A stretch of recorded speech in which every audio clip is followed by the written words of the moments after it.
The third beach that we went to is the place where we've done the best, mostly due to the flexibility and of being able to work with the head of the Indian family there. But we don't want to overstress any given beach by taking too much, but it does replenish itself somewhat with every tide that comes in and goes out.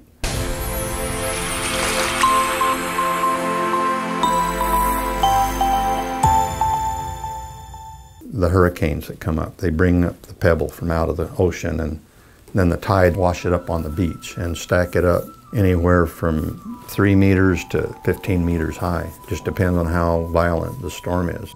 It's kind of a cyclical thing, so we have to pay attention to what the winter storms do before we program what we're going to do any given year. You know, what the plan of harvesting is. So I have to maintain a lot of inventory of products in case we have to skip a year, because it's happened several times that where there was just not enough activity in the ocean, so there wasn't enough pebble replenished up on the beach, and so we had to skip a year.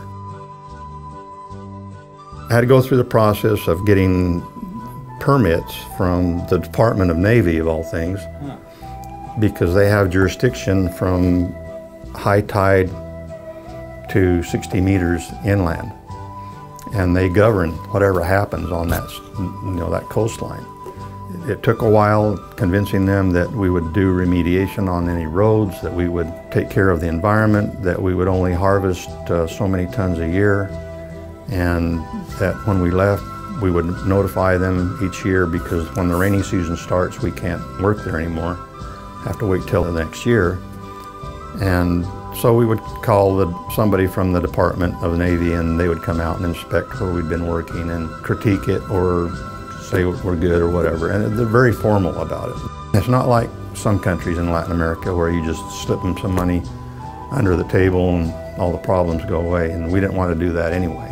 So they were very pleased with how we managed everything, taking care of the roads and making sure that any erosion was remediated by putting gravel in any washouts and blading it over and putting rocks and culverts in where they needed to be and things like that.